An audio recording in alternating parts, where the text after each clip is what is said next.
Tommy won his 2 Super Bowls with the Broncos in year 4 and 5. You won Super Bowl 50. What year was that for you? 6-ish? 6. Yeah, you did 4 in Pittsburgh. Yeah. Then 6. 1 year with Foxy. Yeah. So now, finding the motivation to continue to play, and Tom went through an ACL injury, and you've gone through the Achilles injury. What does motivate you to keep playing once you've won a championship? I don't know. For me, I want to get to 10,000 yards. I want to win another championship. I don't know. I'm chasing greatness. You know, I feel like I still got more than a couple more years. So I feel like these last couple years is my best years, and I'm sure everybody feels that way. But, you know, I'm working, and I feel like I'm getting smarter. I'm getting wiser, like I said, and I feel better physically. So I feel like I got, you know, these next couple years or 3 years is going to be my best years. First of all, I want to thank you for coming in, because you said you would come in after you came in before, and you're true to your promise, so I appreciate that. Yeah. And I'm going to guess it's a little easier now that OTAs and minicamp and all that stuff is a little bit over, although you guys are still as a team, it seems like you're keeping busy. I see you down at Coors Field yesterday. Yeah, that was fun. You know, was able to raise money through UC Health for leukemia research, so that was awesome. That was an awesome event, even though I didn't go yard. Andy Janovich hit 4 out the park. Dude, let me tell you, I saw his swing. Crazy. His swing is not that great. It's not that great, but he's just strong. It's ridiculous. He's just strong. I'm talking to Cortland prior to like going up the back corner. It's like, yeah, I got 4. I was like, what? You think you got 4 out the park? You know how tough it is? He didn't hit 0. I'm it's not so surprised hard to hit out by the that. park. I mean, Janovich and Kreider kind of just, Yeah.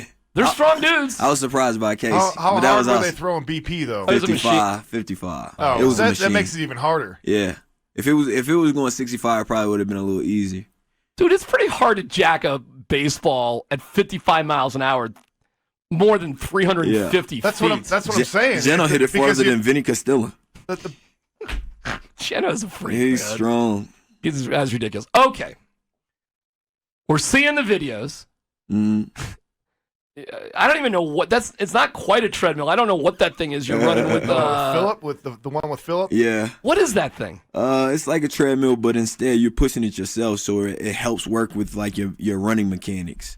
So if you go faster, it'll go faster. You go faster, but if you lean too far forward, you fall on your face. If you lean too far back, you go back. So it really helps with your running mechanics. Yeah, I wouldn't know much about that. Yeah, Lauren Landau, he brought those in. There. Yeah. See him hop off that? Trust me. You gotta be careful. I'll post when I'm running fast, and if I end up busting my butt, I'm definitely gonna post that one as well. Trust me. Why is it important for you to post these videos now? I've always did that. You know, I've been posting videos, workout videos on Instagram since Instagram became, since I got it like 5 years ago. So okay. I just like posting my workouts just to show the fans that I'm working and getting them excited for the season. And you know, I get a lot of positive feedback from it because truthfully, you know, that's what the fans want to see. They want to see us working to try to bring a championship to Denver. And I feel like they appreciate it a lot more when they see the day-to-day grind of it, and then they see all the success that goes on the field. Yeah, I mean, were you racing Lindsey there? Nah, or just we were racing, but we weren't. We were trying to get a certain miles per hour. It's the same thing as like when we go to 24-hour fitness. You always keep an eye on the guy. Yeah. How's he doing over there? Philip's competitive, He's though. going to 7, huh? He's competitive because Landau was like, don't go over 16 miles an hour. So then Philip goes 16.5. Then I come back and go 16.8. Philip goes 17.2. And then Landau looks at me and was like, don't go over 50. I was like, ah. I wanted to go for it, but I didn't. Tommy saw. Tell him about the doctor. Yeah, there's a former. I read something because of the things you're posting in your workouts with running routes. Oh yeah. A doctor.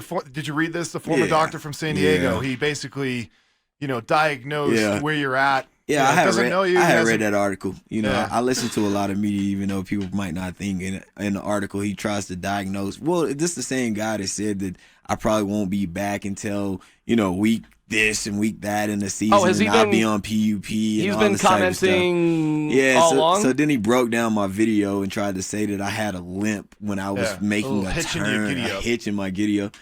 I'm here to tell you guys, I have no pain when I'm running. Yeah, no pain at all. It doesn't look at how's the next day. Nah, I feel good. I take really good care of my body. The only time that my Achilles is sore is when I wake up in the morning. And when I wake up in the morning, I get up. Once I start moving around, it loosens up, and then I'm ready to go.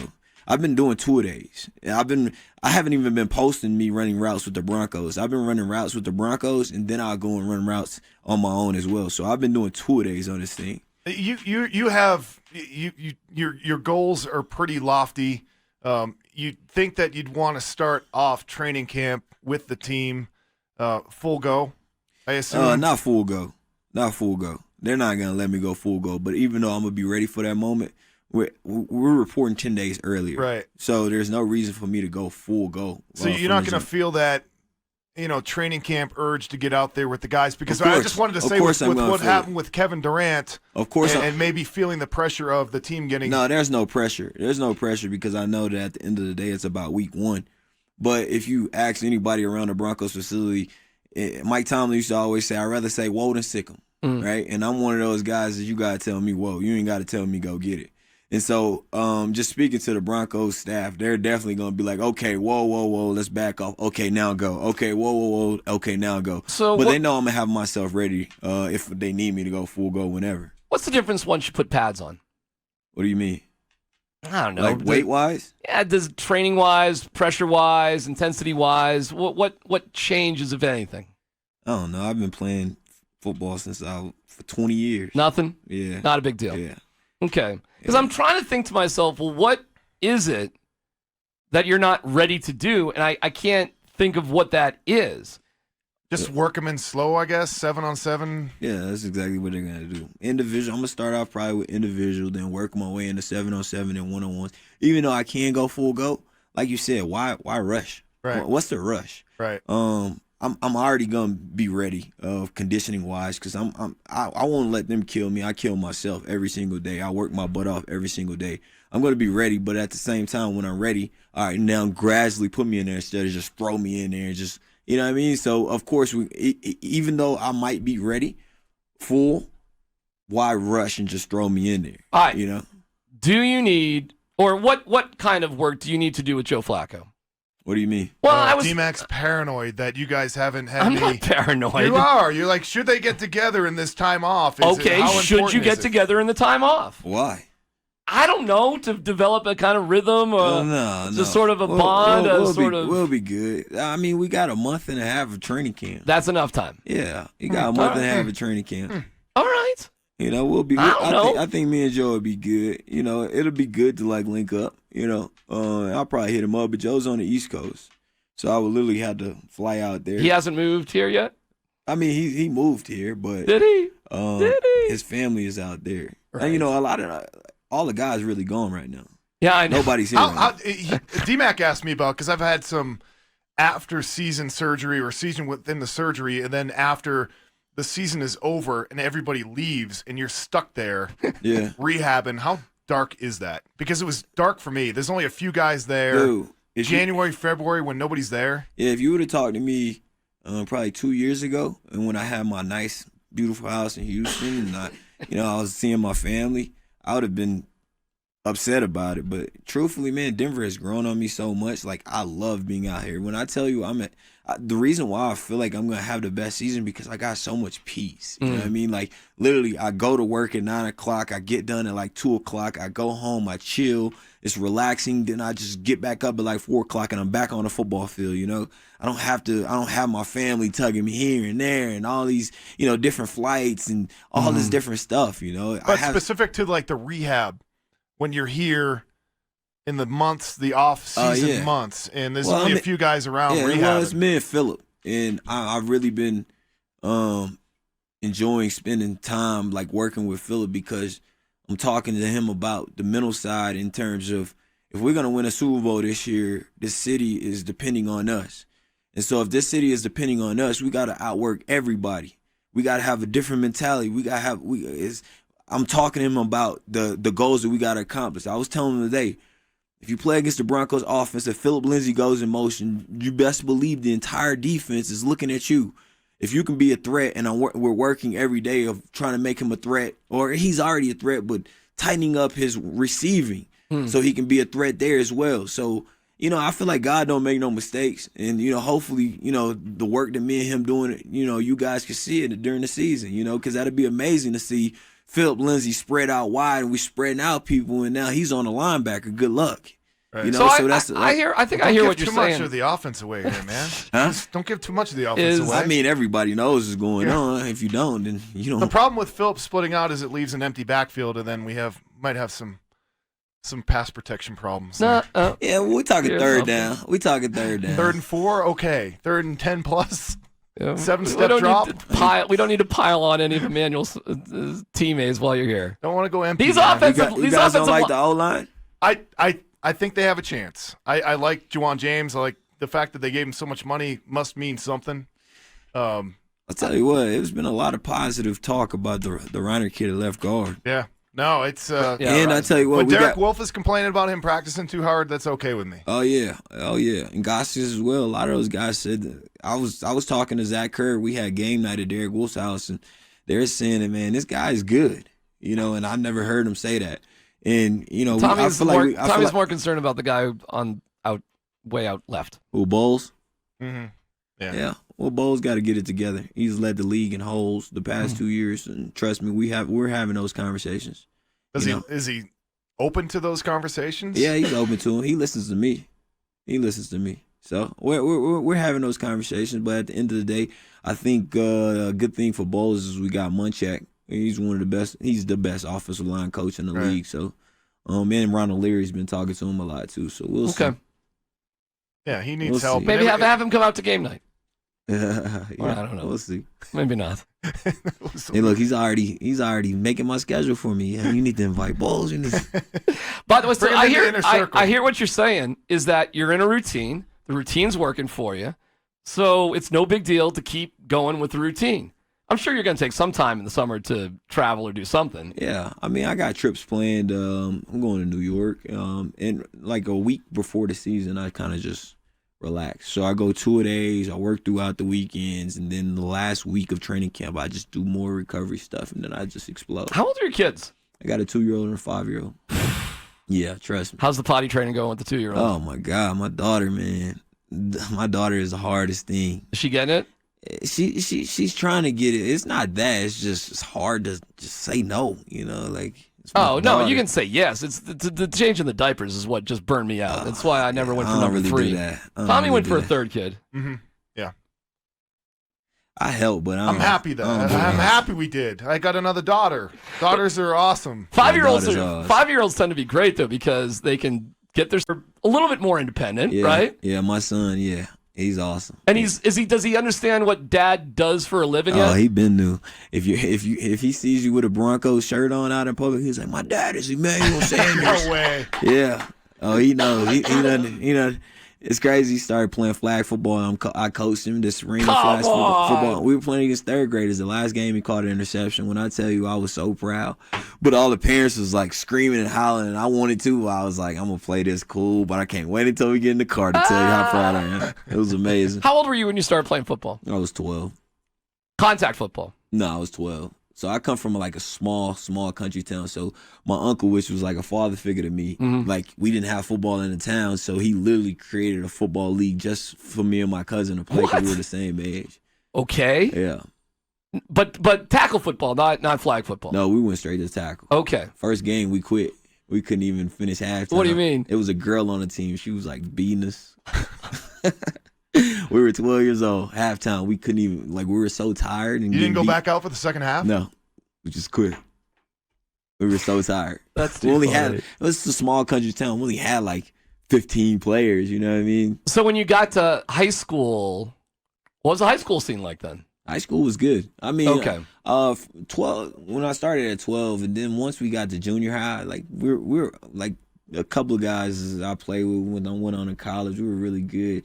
And then, you know, high school, got to the game before state like twice. But I'm from a small country town in Texas, so football, when it comes to high school football, it's like Friday Night Lights. Right. Yeah. Why SMU? That was the only thing I had. They're the only ones. Why? They're the only ones that offer me.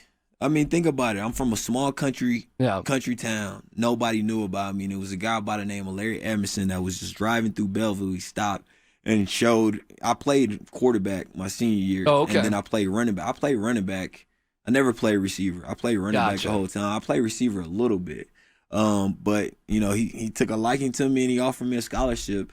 And they were my first a scholarship offer. And then I went to the U of H camp with Art Browse. And I go out there, and my uncle just, you know, paid for it. It was semi-expensive at the time. I'm sure.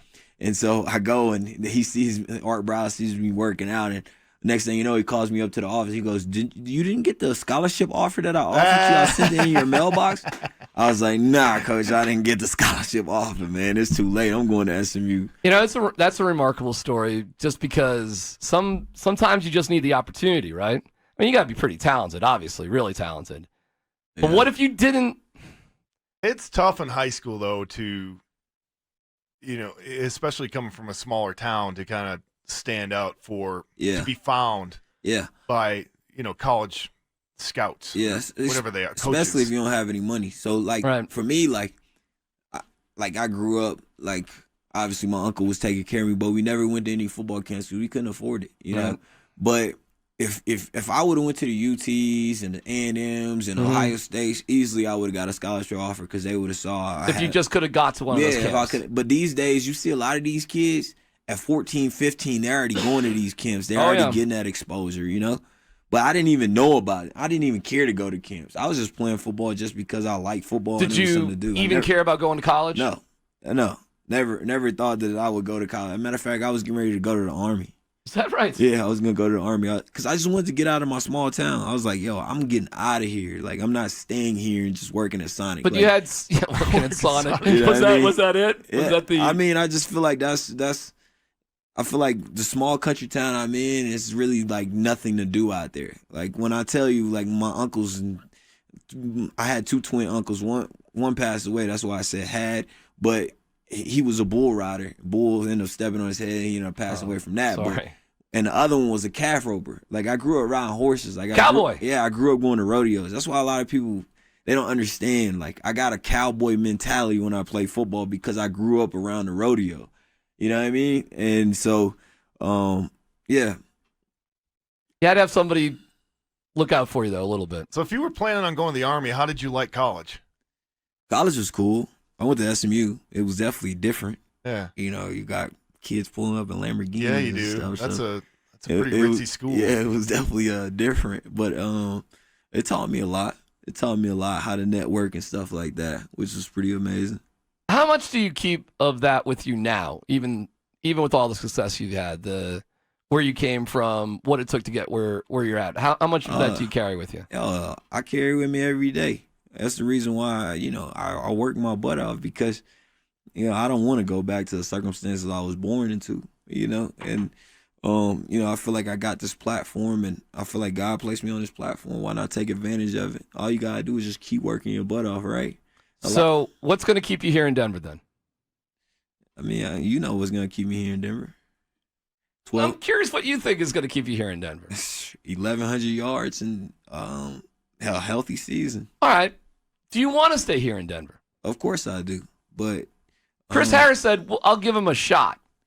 I'll give him a chance at the end of the year. At the end of the day, you know, I can sit up here and say, yeah, I want to be here in Denver in the whole 9 yards. But if I hit free agency and I have 1,100 yards and I'm coming off explosive year, we make the playoffs, and I hit free agency, of course I'm going to listen to other teams. Why would I not? Do you think if you weren't hurt, you would have been in a very similar circumstance to what Chris just went through? Yeah, more than likely. I would probably wanted a deal.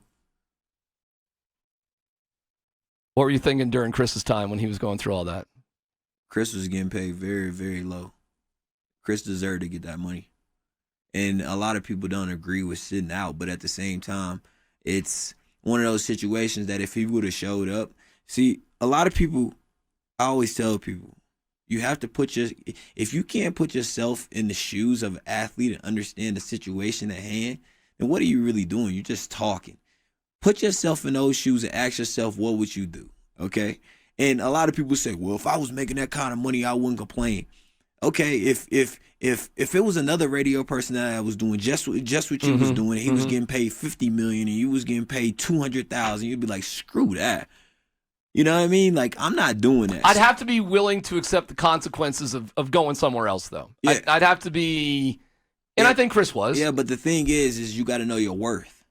That's true too. Chris knows his worth. There's nothing wrong with knowing your worth. Okay, so think about it. If Chris would have showed up to OTAs just to please everybody else and knowing his worth, and he would have tore his ACL, everybody then would have been like, oh, what was he even doing out there? He should have never been out there. He should have just waited until he got the contract, you know what I mean? And da-da-da-da.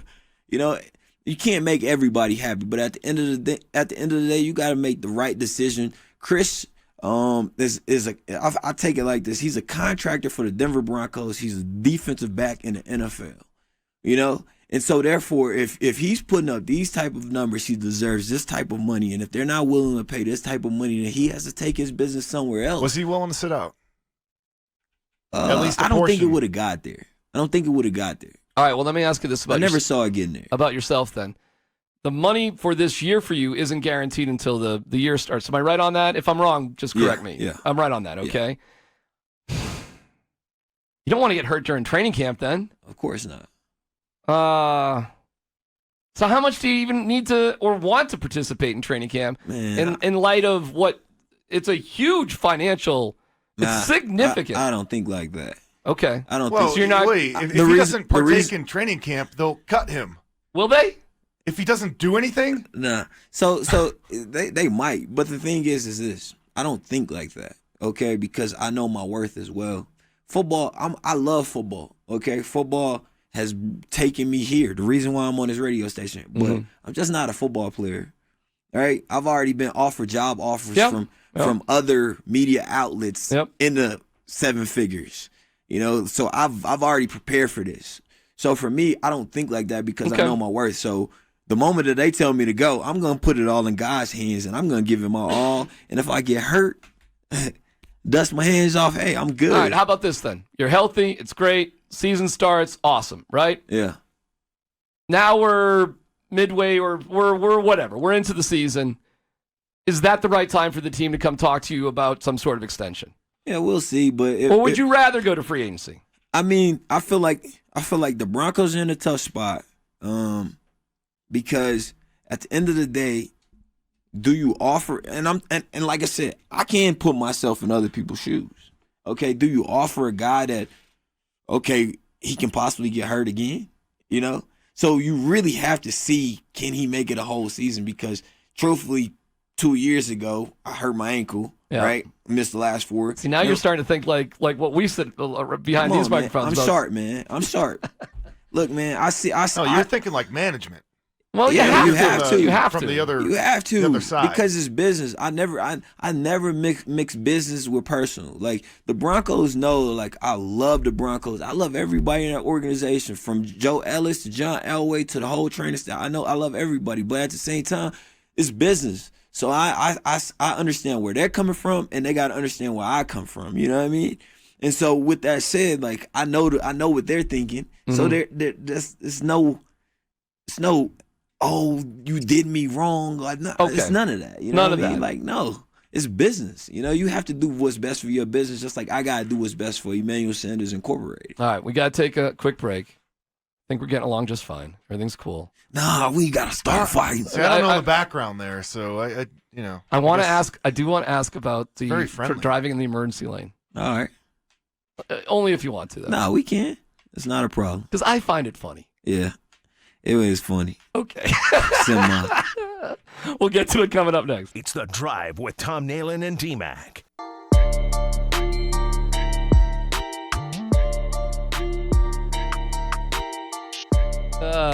Too funny. Emmanuel Sanders is here in the studio with us. All right. Having some fun under the Having Some Fun banner. Richie, do we have the audio of the emergency? All right, Emmanuel. Walk us through this audio. Go ahead, Richie. Play it. Man, I was driving in the middle lane. Negative, just one. And all of a sudden. So you were driving in between the double yellows? Yeah. You just got sideswiped by her. So why were you driving in between the I double played yellows? for the Broncos. Okay. And I had to be at work at 8. So I was driving to work. It was like people were driving slow. I had my emergency lights on. I was driving to work. What's the rule in driving in between the double yellows? Well, I'm gonna tell you right now, straight up, you're both gonna get a ticket. You can't drive in the double yellows. You're both gonna get a ticket for careless driving. Well, so what was it created for? Emergency, right? You tried. You tried. No, I definitely wasn't trying. That was genuine. I'm like, what's it there for? Yeah, I'm literally like late. Okay, and if I wasn't like, so a lot of people don't know, like when you're late in the NFL, like when we played with Kubiak, if he was late, I would have just chilled. Okay, because Kubiak, when you're late in the NFL, is just $250, and okay, go pay your coach $250, get in the meetings. Well, Vance Joseph, he was going by the NFL rule. I think the NFL rule, if you're like late, is like $15,000 or something. What? Yes, it's ridiculous the amount of money that the NFL has set with the CBA that you have to pay if you're late, right? So I'm like, I'm not paying $15,000 for being late for 4 minutes, right? Like, I'm not doing that. So, of course, I'm going to at least try to make it to work, right? To try to save myself $15,000. I feel like it's kind of like talking about putting yourself in other people's shoes. So I usually take this route like all the time to work. I've never seen traffic like that because they had just put a light right there. So the traffic was crazy. So I'm like, what is going on? Like, I'm about to be late. Like, I've been living there, you know what I mean? Like 2 years. So I try, and this girl, she's getting ready to be late, and she like swerves and like nips my tire and literally like spins my Range Rover out, right? So I'm like, dang. And you had your hazards on, right? Because you're. Yeah, I had my hazards on. It was an emergency. And I was breakdown lane? I was just creeping too. Like I was going like 10 miles an hour, if that. Like just trying to just creep and just get to work. Like just trying to pass up the traffic so I don't have to pay $15,000.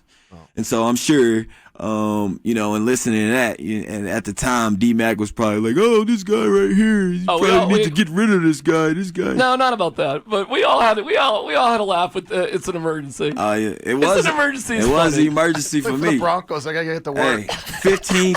The reason why I say I play for the Broncos practice?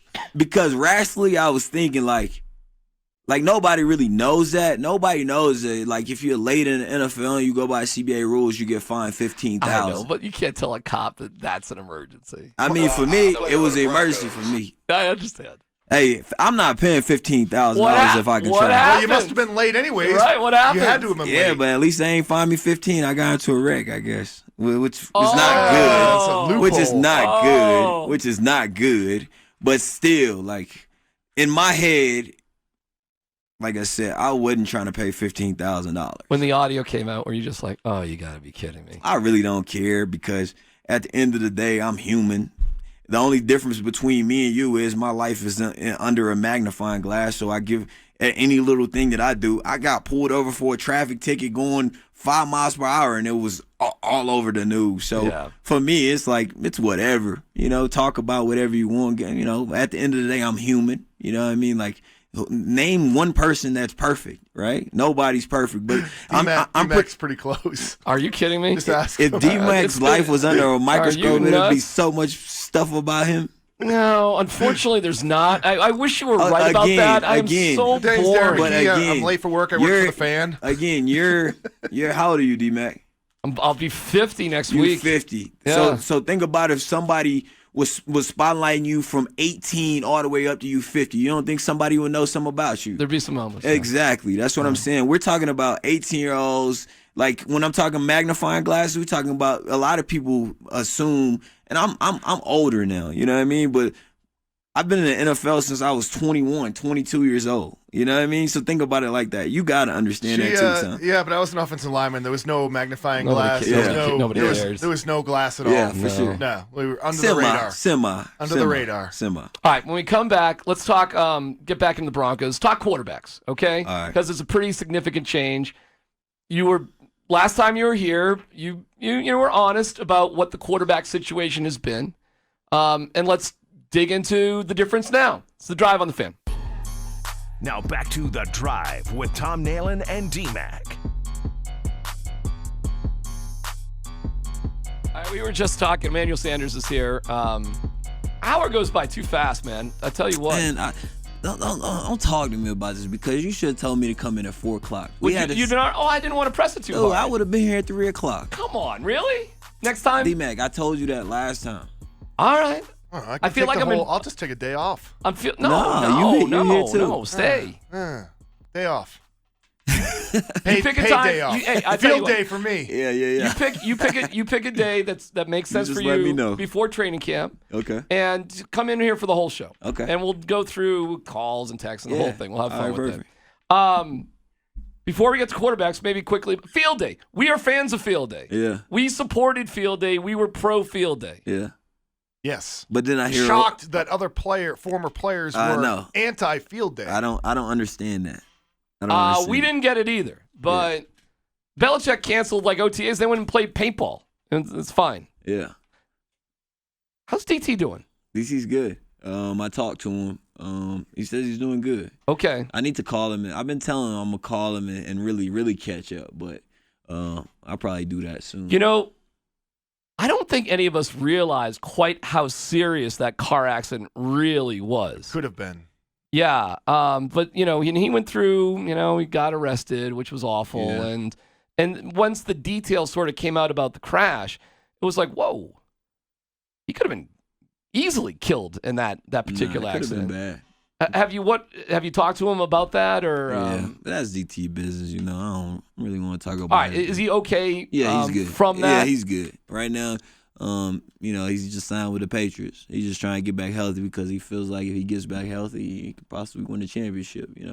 It's funny because they drafted a guy, N'Keal Harry, who's kind of just like DT. Yeah, big physical receiver. I think just bringing DT off in there would be a great, role model.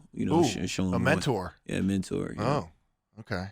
That'd be good. I think it's fine to be a mentor, like you're being a mentor to Philip Lindsay. I think a quarterback being a mentor to another quarterback is just a different deal. I mean, you can have multiple receivers on the field or running backs. It's only one quarterback at a time. Yeah. Where are y'all going with this? The whole Flacco situation? No, he's the one that asked the question about mentoring, and then there was all this blowback about Joe's answer to it. Yeah. Being, he's learning the offense like Drew Lock is, and that his job isn't to mentor Drew Lock. Drew Lock can watch how Joe Flacco prepares for practice, how he takes the offense and applies it during practice, and that's mentoring from a quarterback standpoint. Yeah. I talked to Joe about that. I told Joe, Joe's a great guy. But at the same time, it's one of those situations that he probably could have answered a little better. Well, this is the question. Are you here to mentor Drew Lock? Well, just kind of like you got to be careful with how you answer that. But yeah, okay. Perfect. He knew. Yeah. He knew he was in trouble kind of right away. Exactly. Well, what do you think he should have just said? I mean, just lie. I mean, not lie. Like he said, I see. One thing that goes on is just like. People never really hear how the interview went. They only read like the headline, right? So I only read the headline, right? And so when he said that, you got to be careful how you answer that question, Right. So with that question, you could spin it however you want, but at the same time, you could say, at the end of the day, if he has any questions, right, I'm going to answer his questions and try to make him better. All right, there we go. Manuel Sanders, are you here to mentor Courtland Sutton? Yeah, I am. Really? But it's a role that I'm not saying every day I'm trying to mentor Courtland. But if you hear me in the meeting rooms, like I got on their butt like a week prior to we're getting ready to end because a lot of the young guys, the way that they practicing, that wasn't the culture of the Broncos that we established last year and how we practice. Okay. And I told Courtland and Deshaun, instead of talking to the young guys, I said, hey, you guys set the example. You guys is letting it slide, and this is the reason why these guys feel like they can practice this way. That was happening. And Courtland walked up to me and said, you don't understand. I'm trying to talk. I said, hey, man, get on them. If they're not gonna do it, they're not gonna be here. Okay. But at least you could say that, I tried to help these younger guys out. So you were trying to create Courtland, putting him into a leadership role as a rookie. Yeah, and he already has that. It's just if I'm seeing something, I'm gonna tell Courtland. If Courtland sees something from me, like it's no big bro, like I'm bossing you. It's more like let's get it all together to try to get it right. Well, that room is completely different than the quarterback room. He's talking about practicing and things like that. Not up to standards. The quarterback play is like a completely different part of the team. Yeah, it's different. And to say that you're mentoring somebody, it's like the media knows that if you say, "Oh yeah, he's mentoring me," I'm mentoring him to take my job. All right, but you can't look at it like that. You can't be worried about somebody taking your job because it's all about knowing your worth. If somebody takes my job, they deserve him on my job. Like, I seen a lot of guys come in the NFL and like a lot of older guys, they like really start hating on young guys because they feel like these young guys is gonna take their spot. But for me, like, if you take my spot, that means you outwork me and you deserve that. But I'm not gonna give it up easy. Is that what happened with Antonio Brown with Juju in Pittsburgh? Yeah, he felt like he was the up and coming guy, and I feel like it was a lot more to that. I feel like Ben had something to do with it. I don't really quite understand why AB took a shot at Juju like that. I don't get it. He took a shot back at you. He took a shot at a lot of people. He did in the last couple months. Yeah, he's burned bridges, man. Yeah, I don't know about that situation, man. If I say something about that situation, man, it's gonna be a headline. We can make a headline, no doubt about it. I don't have time to even try to create a headline. All right, so where are you and Antonio in whatever personal relationship? We don't talk. Okay, we don't talk. But that's amazing to me because you guys came in together. Yeah, the same position group. But we never really talked. We never as rookies. Yeah, when we played together, but once I left, we never really talked. Okay, why do you think? I don't know. If you know anything about Antonio, man, Antonio, in my opinion, he's chasing to be the greatest receiver of all time. And when I tell you, when I first met this guy, and playing with AB, like I feel like I work hard. When I tell you there's nobody in the NFL that can match how hard this guy works, nobody can match it. If I can't match it, nobody can match it. I'm talking about a guy that he never even had an apartment with furniture off in the years that he played at Pittsburgh. He turned his living room when he was a rookie into a weight room. This guy lives, breathes football all day long. If you go and watch him, he works like none other. So, I mean, for me, I'm focused on my family and I'm focused on playing football. He's even more focused on that, like football. Like, and I can't match it. Like, even if I try to, this dude is like on a whole nother level with it. Like, he will fly somebody over from Switzerland to work on his big toe. Like, that's what I'm saying. Like, he wants to be the greatest receiver of all time, and he's working to be that. All right, we don't have much time. You're more optimistic about the quarterback situation, I can tell. Yeah. It's a positive. Yeah. Top, bottom? I like the offense. I like the offense. Okay, so you're a fan of, you love Fangio. Yeah. Right? Scangarello seems to be doing all right? Yeah. Okay. I like the play action offense. Zach, you still get along with your receivers coach? Yeah. You're good there? Yeah, we're good. So we're looking good. Yeah, we're looking more optimistic. Yeah. You said you would reach out to Kevin Durant. We saw that it was Achilles surgery, right? Is that right? Mm. I am curious how you would reach out to Kevin. Are you friendly with him already? Or we follow each other on Instagram. He posted a picture today. I sent, and him and Benny Fowler. Okay, so there's a way that you can contact of course. him. But what will you tell him as he just gets into this process? I mean, for me, there's all type of different things. They had invented this thing called a BFR, which I used, and I feel like this BFR machine really, it's a blood flow restriction machine in which it literally pumps like a lot of guys, they have to wait until certain weeks in order for them to start lifting. Well, this BFR machine literally, like when you put it on, it literally like pressures your leg, and when you're lifting, it maximizes as you're lifting like without being injured. Okay. And in me doing that, I feel like that's a big reason why like I feel like more explosive. I feel faster. I feel like my recovery is coming along, because a lot of these guys, once you heal, then you got to build the muscle back up.